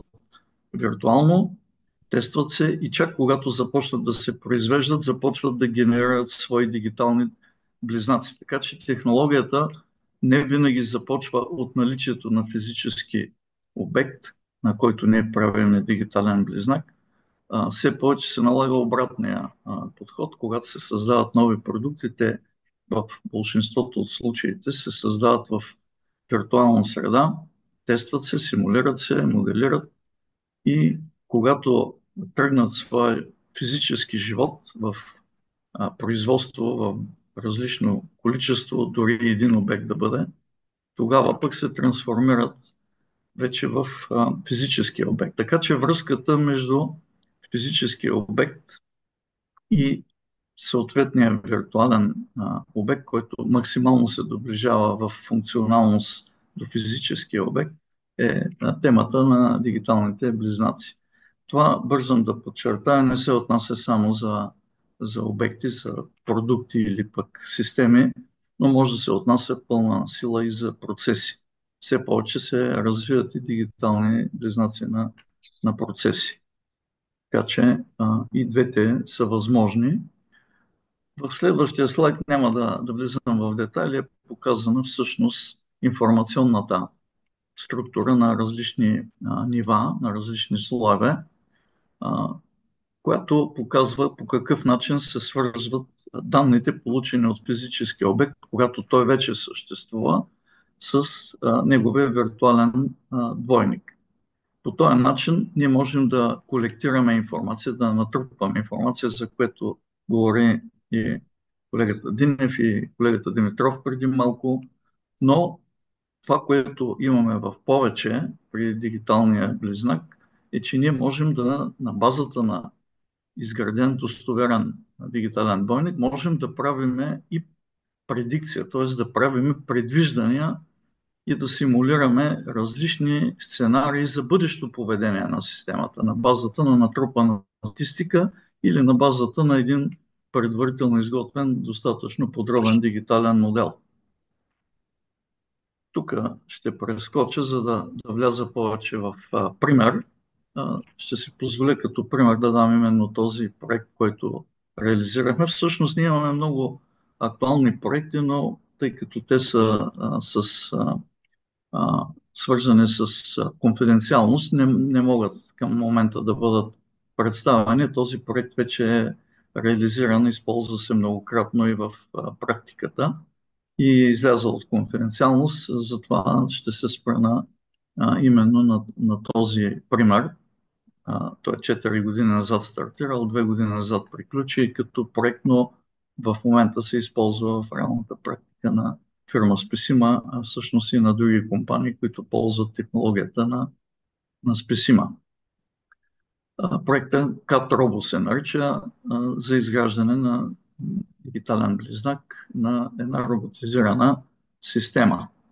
Тук става въпрос за системи за алуминиеви отливки. И функциите, които в тази система, като пример, за да се разбере всичко това, което коментираме, е, че можем да направим всъщност огледален образ на физическата система, която да позволи в реално време да се прави мониторинг и то дистанционно, разбира се, на системата, както и да се регистрират всякакъв вид ситуации, които са ненормални, за да може да се вземе отношение. Цялата тази технология позволява всичко това да се извършва дистанционно в облачна среда на сървърите на Спесима в случая, а възможно и да бъдат инсталирани при крайния потребител. Друго, което е много важно, е да се организира така наречен тест и симулиране на промени. Това е ключово важно, когато сменяме от един произвеждан в случая алуминиев детал към следващия. Това да бъде проиграно в дигиталния близнак, преди да се случи физически върху самата система. Това дава възможност да се изчистят всички технологични елементи в виртуален вид. Разбира се, някои неща трябва да се валидират и физически, но все по-малко са те, когато се натрупа повече информация. И това дава възможност от разстояние, при неналичие на квалифициран персонал през самата машина, операторите просто трябва да сменят или да пренастроят хващачи, друга екипировка, която зависи от геометрията на детайла, всичко останало като параметри на процеса, като организация, траектории на преместване и всичко останало да е предварително проиграно и да ни даде възможност това да стане много бързо.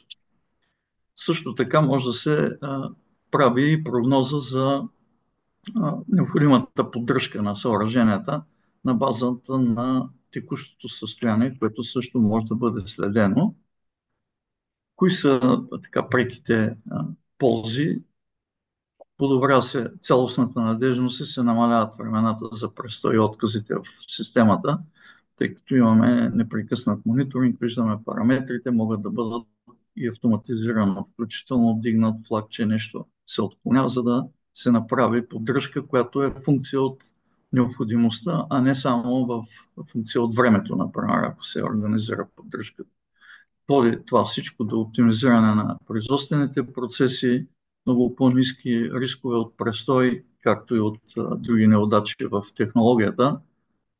Намаляват се, разбира се, разходите за поддръжка интегрално и в крайна сметка имаме по-голяма устойчивост на целия процес в веригите на доставки, което е съществено за много от индустриите, буквално критично важно, примерно в автомобилния сектор, сроковете за изпълнение. И в крайна сметка всичко това рефлектира естествено върху подобрена печалба. Тук е показан един конкретен пример за една такава система за леене, леярска система за компоненти и нейната механизация. Тук са показани основните елементи. Няма да се спирам подробно на елементите и по какъв начин става контрола на този процес.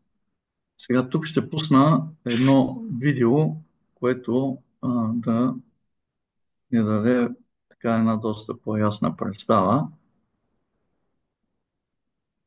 Вижда ли се сега видеото? Още не. Вижда се линка. Линка, ама аз искам видеото да се види, значи може би трябва да споделя отново екрана или какво ли. Или да кликнете върху линк. Ама не, то върви при мене на екрана, просто трябва този екран да го шерваме. Защото сте споделили само презентацията, а не целия екран. Сега сигурно така ще се случи. Сега? Да, вижда се. Добре, сега ще го пусна по-отначало. Да, за да изясним всичко това, което коментираме. Виждате го, нали така? Да, вижда се. Да, това е всъщност интерфейса. Тук виждате виртуалния двойник, който по същество представлява една хоризонтална лярска машина с разположен робот край нея, който взема готовата отливка, поставя, тук се виждат параметрите, как се следят на интерфейса, прави се най-напред от изваждане, което е съществено, след това се прави валидиране на отливката, дали геометрията е коректна, след това се охлажда, ако не е коректна, се поставя на специална линия за отстраняване на дефектните отливки, ако е коректна, вляво отива на една триминг преса, така наречена, където се образват излишните елементи от лековата система. Ето сега се вижда как се изважда отливката от робота. Тук се поставя на валидирането, оптично се валидира отливката, дали всички елементи са налични. и след това се отстранява лейковата система. Ето сега се вижда това. Всичко това, разбира се, се придружава с следене на цялата информация, която и се записва в дигиталния близнак. Ето тук виждате на живо системата вече, същата система, но физически. Ето сега виртуалния модел, физическия модел. Тоест не физическия модел, а физическата реализация.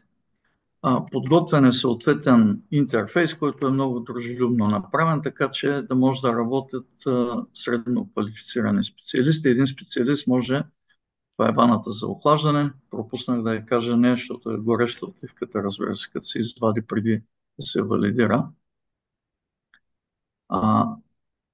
Основно се разчита на три неща. Първо, дистанционно да може високо квалифициран специалист от компанията, в случая от Спесима, да наблюдава този целият процес, при необходимост да вземе отношение. Второ, при пренастройване на производството или възникнали някакви аварии, да може бързо и лесно да се анализира причината и да се отстрани, без да се ходи на място, с даване възможност на местните специалисти да бъдат посъветвани визуално. И трябва да се разиграват различни сценарии за подмяна на екипировка, включително и сценарии свързани с натоварване и оптимизиране на натоварването на тази клетка или на комплекс от клетки. Това, което колегата Динев разказа от гледна точка на енергията, която се потреблява. Тук също има предвидени енергиен мониторинг. Процеса на тези системи е с голяма консумация на енергия, топи се алуминий. И по тази линия също може да се работи, но обикновено тези системи работят дво- или трисменно и там големи вариации не може да се търси на дневна база в енергийното потребление, но може цялостно процеса да се оптимизира по този начин. И тъй като вече има натрупана голяма практика, над 30 такива системи работят в различни точки на света, при това от Индия до Съединените щати. Опита показва, че изграждането на един такъв дигитален близнак, просто като референция го казвам, дава наистина много по-големи ползи, дори от очакванията на партньорите в случая. В определена степен и нашите очаквания бяха надминати по смисъла на това колко ползи може да получим от нещо, което в крайна сметка се създава веднъж, особено в компании, които имат повече клетки. Не се налага и съществено по-голяма инвестиция. Изобщо това е един инструментариум, който навлиза масово и дава наистина добри показатели, особено в частта симулация на бъдещи промени, планирани промени, симулация на алтернативни варианти, които да ни дадат възможност, без да се отива в реалната физика на процеса, да се оптимизират процеса като цяло, а също да се оптимизира и производителността на тази система. В момента само ще допълня, с което приключвам, за да има възможности за въпроси. Разработваме такъв дигитален двойник на една водноелектрическа централа на НЕК, която също е един сложен обект с много различни аспекти на използването му, което дава възможност, освен мониторинг, да се създават една голяма база от данни, за да се оптимизира работата на системата и да се предвижда също кога и как трябва да бъде поддържана, кога и как е най-ефективно да бъде включвана и много други аспекти, които при необходимост могат да поясня, но не можем да покажем, тъй като казах, че тя е в разработка. Благодаря за вниманието. Готов съм да коментираме и ако има въпроси. Професор, аз ще се позволя да допълня казаното от вас. Този проект на създаване на този... Допълвам това, което казахте. Да. Този проект беше финансиран през програма управлявана от IKT Cluster. Точно така. Затова сме тук, за да ви подскажем, че когато има истинско производствено предприятие, няма значение колко е мъничко или колко е голямо. Ние в лицето на факултета за индустриални технологии имаме един изключително знаеш и опитен в индустрията партньор и през програми за, ние го наричаме каскадно финансиране, т.е. управляваме европейски фондове в това отношение, можем да финансираме такива проекти, които да доведат до направата на прототип. Този прототип беше направен от факултета и които вече чухте с какво се занимават, но по-важно е това, което казва професора накрая. След като е направен, те вече го продават в много повече страни. И тук опираме защо е важно да ги има. Представете, те продават в Китай. Ако спре един такъв процес, колко ще излезе един човек да отиде в Китай да гледа какво става? Да не говорим, че не може да го направи в реално време. Когато от Китай те гледат информацията от машината, могат да я заложат в този модел и да видят защо машината е спряла да работи. Тоест няма нужда човек да ходи до Китай. От тази гледна точка и тук за мен много ясно се вижда ползата от създаването на съвременни технологии. Стои си фирмата в България, но управлява процеси и машини в Индия, в Китай и къде ли не по света. Ето това всъщност е квинтесенцията на нещата, които можем да правим заедно с малки производители. Подобни системи могат да бъдат правени, както и преди малко ви казах, не само в леярската индустрия, в производството на хранителни продукти, където температура, плътност, количество на отделни компоненти, всичко това може да се моделира. Съвременният инструментариум позволява, да не говорим, че всеки един от нас може да бъде дублиран, но това е друг въпрос. Той се използва за изключително други цели, неприятни цели. Благодаря, професор Тодоров. Само едно допълнение в потвърждение на това, което колегата Статев казва, и промяна на производствени, освен за поддръжка и промяна на производствените задачи също много добре виждаме от практиката, която се натрупа, много добре се организират дистанционно и разбира се, това е само един пример за лярска технология. Отново с Песима в момента пускаме една линия за пакетиране на кисело мляко на Данон във Франция, която по подобен начин се организира. Там се сменят опаковките често, но за всякакъв вид автоматизация това е приложимо, а и не само за автоматизация.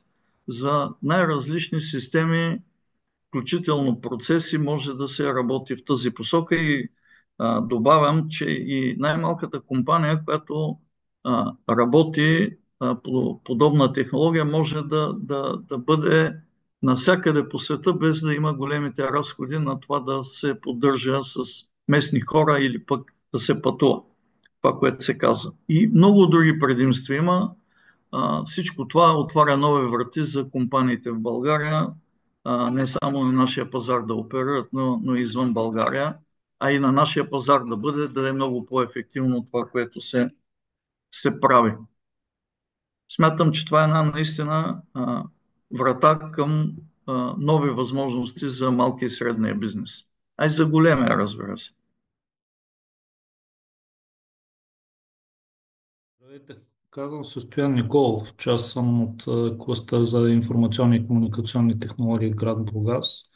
И ще ви покажа част от нещата, които нашата община е реализирала с течение на годините по отношение на умните градове и функциите, които могат да бъдат интегрирани в днешните градове по отношение на управление, контрол, наблюдение на различни системи.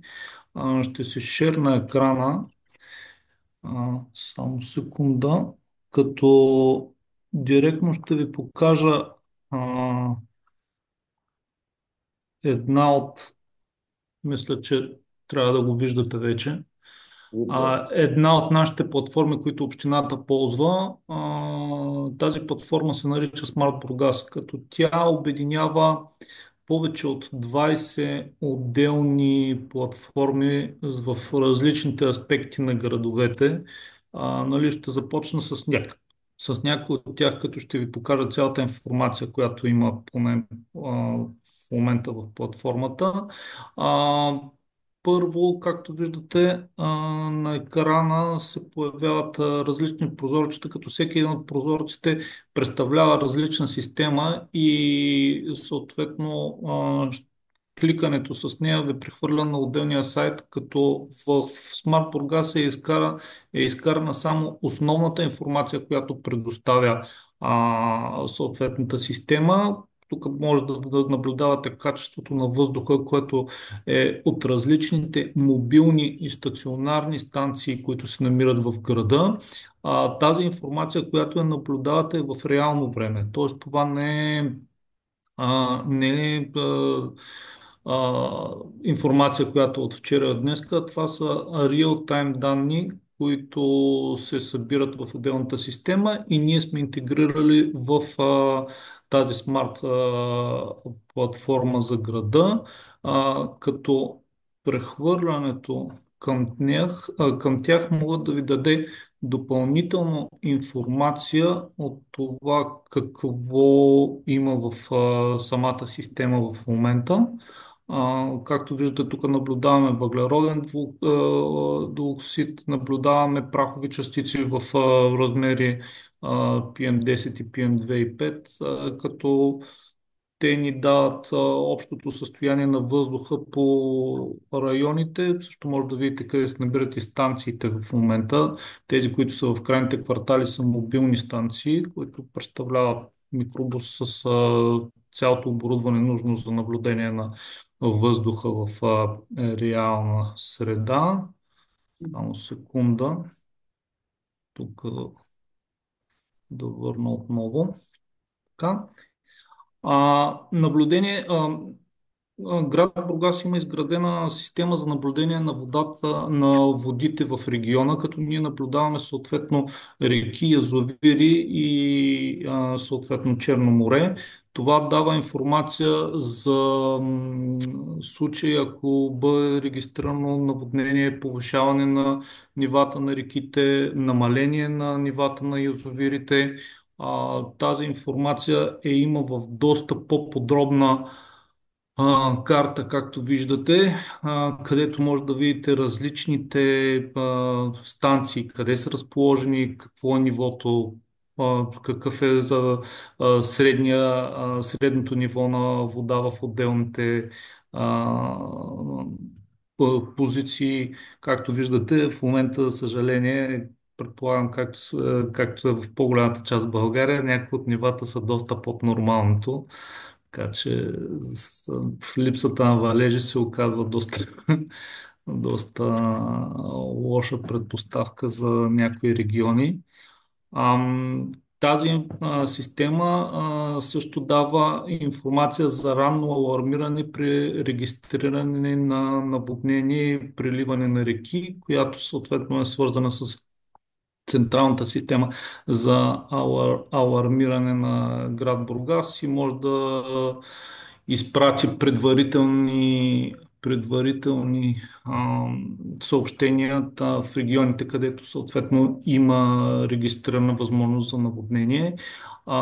През Smart Бургас също може да наблюдавате и трафика в реално време в града, като, както забелязвате, червените сектори са с натоварен трафик, зелените са съответно с трафик, който е в нормални граници.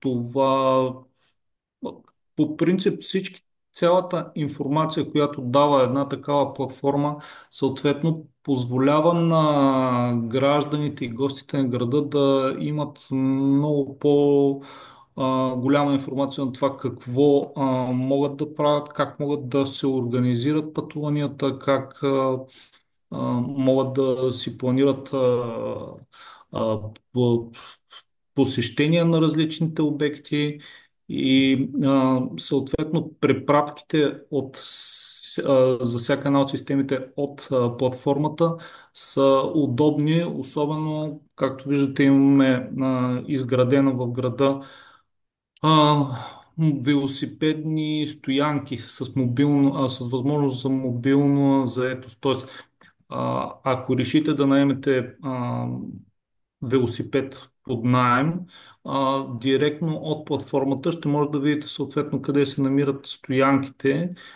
дали има свободни велосипеди. Благодарение на разработените мобилни приложения, след като се свалят от Google Play или от Apple Store, можете директно да резервирате колело, да платите за него за нужното ви време и съответно да го вземете от мястото, което е най-близко до вашата локация. Също така имаме наблюдение на зарядните станции, които са в региона, като може да следим дали зарядната станция в момента е заета или не е заета. А, така също има и част от камерите, които се намират в град Бургас, където може да видите примерно а, моментното състояние, нали, в реал тайм, ако чисто информативно да видите потока на хора, да видите дали има някакво свободно място, ако търсите нещо и обща информация за това какво се случва. Така, само секунда. Така.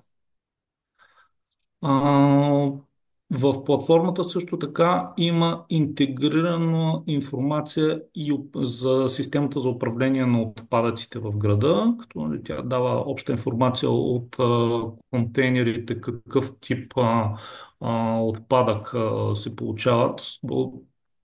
Повечето от тази информация, която е свързана с управление на отпадъците, качеството на въздуха, качеството на водата, се извършва от IoT устройства, както в предните презентации част от колегите представиха.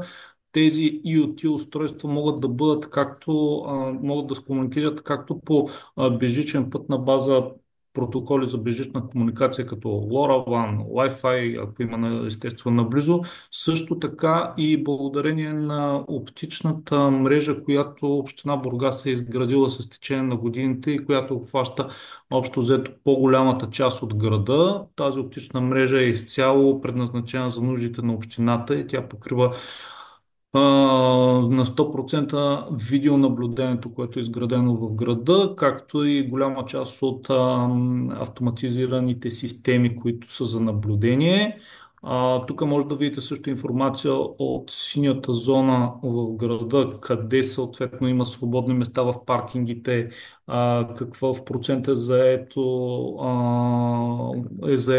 от превозни средства и общо взето да прецените къде може да паркирате, примерно, както виждаме два от паркингите, които са тук, са с 100% заетост. А, По-надолу също така има една част, където се показват ремонтните и текущи дейности, които са в момента на територията на град Бургас.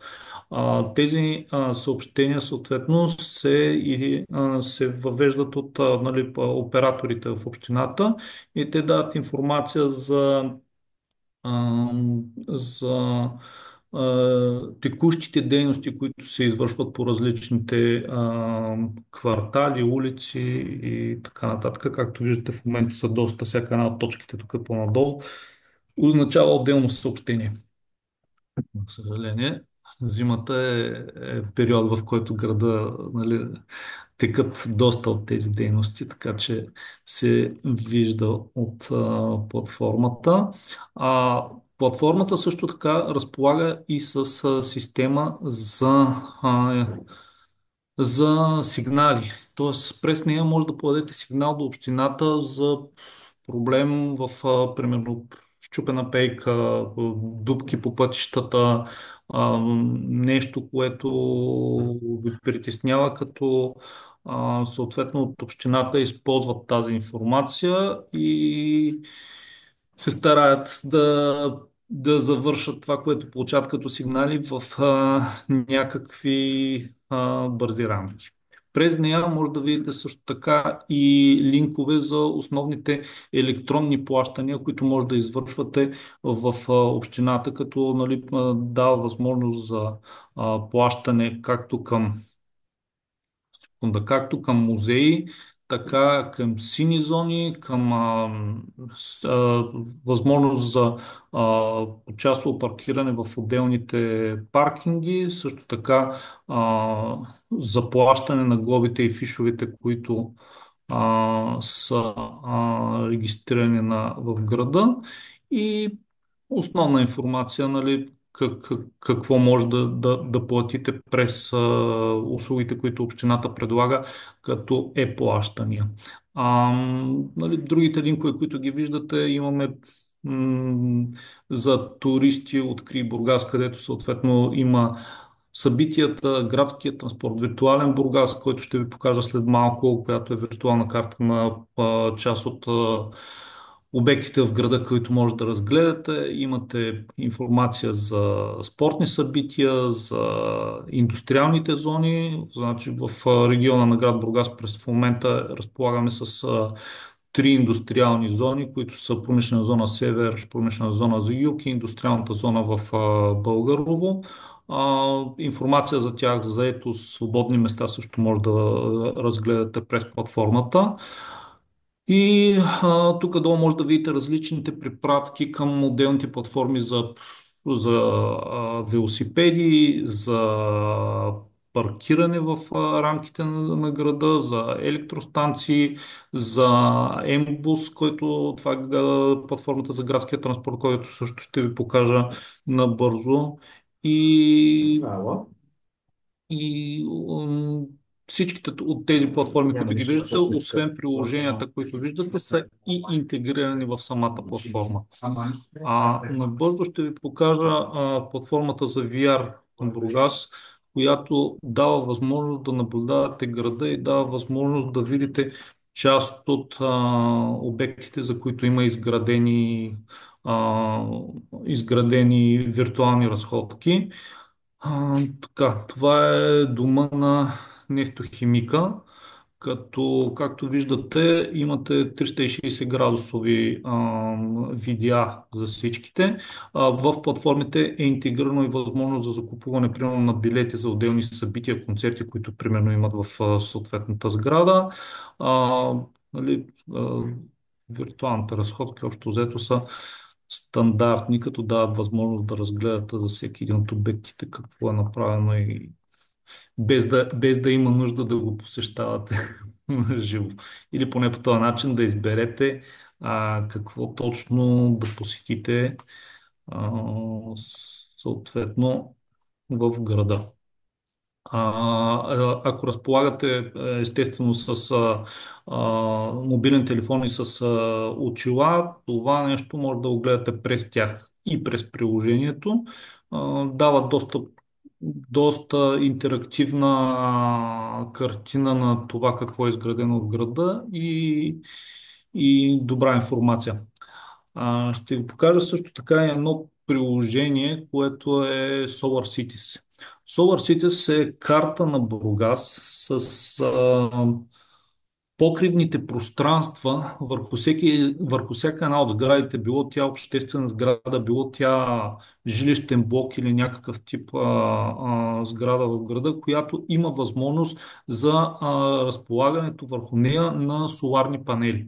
Като съответно всеки един от покривите му е направен заснемане и измерване на площта и съответно е дадена примерна информация как могат да бъдат разположени панелите, дадена информация дали вече има изградени панели върху съответния блок, с каква мощност са, колко може хипотетично тази мощност да бъде увеличена, както сега ще ви покажа на вече изградени, примерно. Да, ето, за тази сграда има изготвен проект, като съответните мощности, които са разположени върху нея са с обем от 20 мегаватт часа.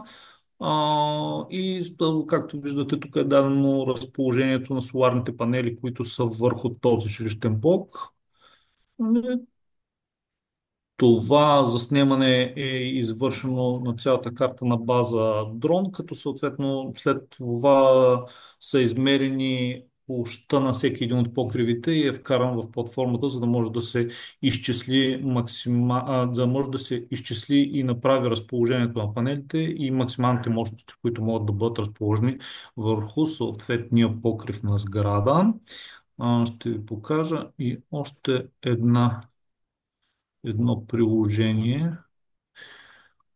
Приложението за градския транспорт. Така, той може да бъде изтеглено от VR Бургас директно,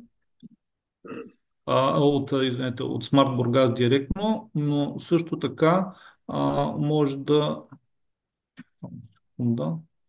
да го дам надолу за градския транспорт. Да, ето Бургас Бус.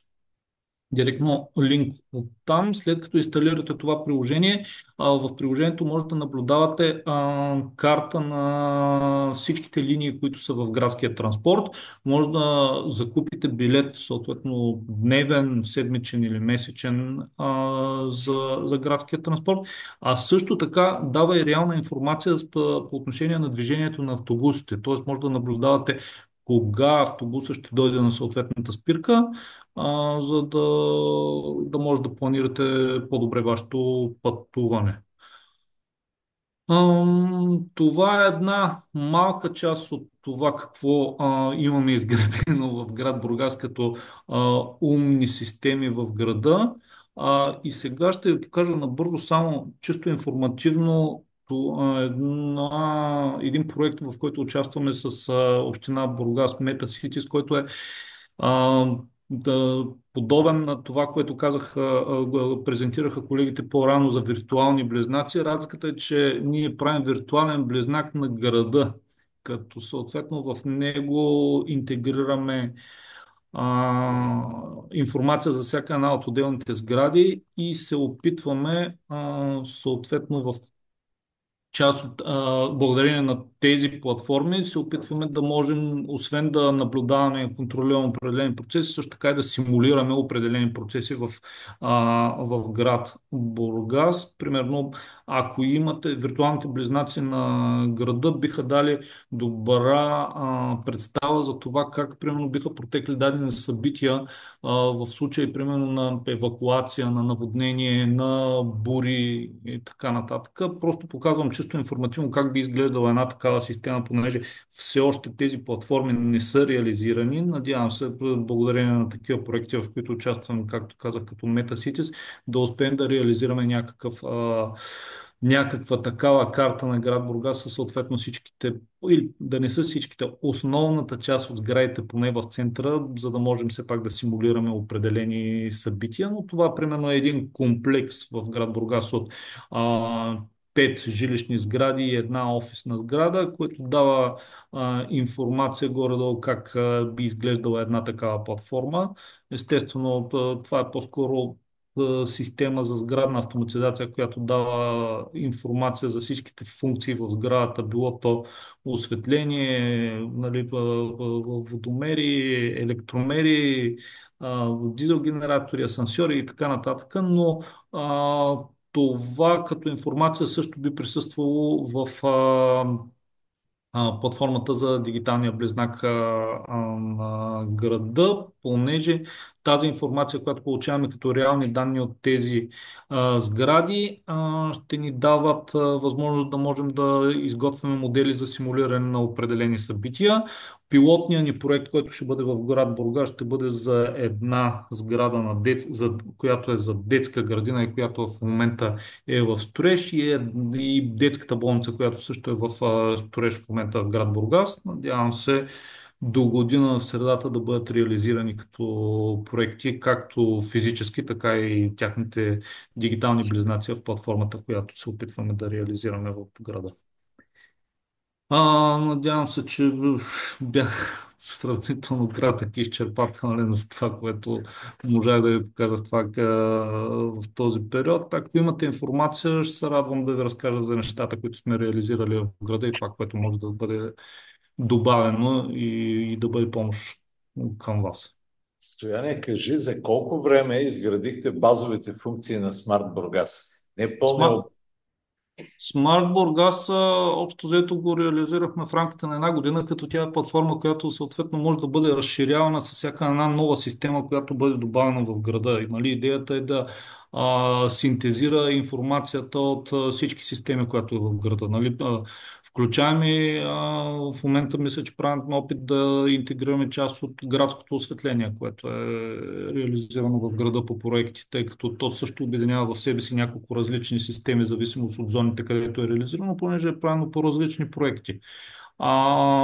Може би ще успеем да го реализираме за следващата година, нали, ако това нещо го има, но да кажем, че това е добър пример за това как тази платформа може да бъде надграждана с нови системи, които се изграждат на територията на град Бургас.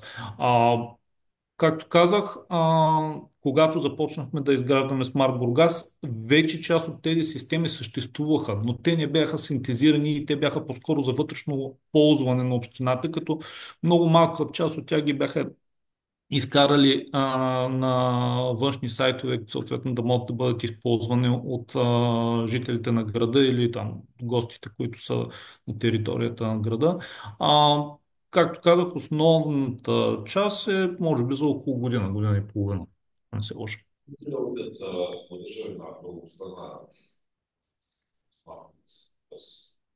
Моля?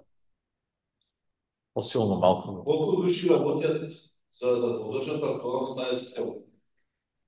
Смарт Бургас в момента от страна на общината, нали, може би около двама-трима човека реално вкарват данни в системата и реално оперират с нея, но това не им е основната задача, така да го кажа.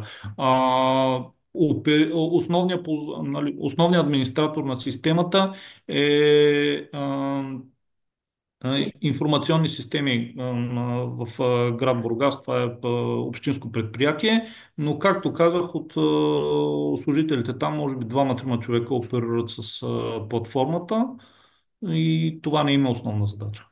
Повечето от нещата, които ги виждате, тъй като са реални данни, са автоматично интегрирани са автоматично, данните влизат автоматично в системата благодарение на интеграцията с външни системи за управление и наблюдение. Тоест, тези данни не са ръчно въведени, ако това ме питате. Много впечатляващо състояние. Да се надяваме, че повече и повече градове ще бъдат толкова гостоприемни. Кажи, моля се, от статистиката, кои са най-ползваните услуги? Например, първите три по ползване.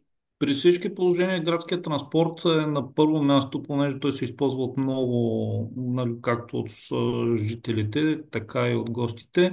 Също така системата за паркинги са ползвани. И другата система, която е много ползвана, особено през лятото, е велосипедите под наем. Както видяхте от картата, в Бургас има може би около 10 на стоянки за велосипеди, нали? Като съответно може да наблюдавате за всеки един от тях информация.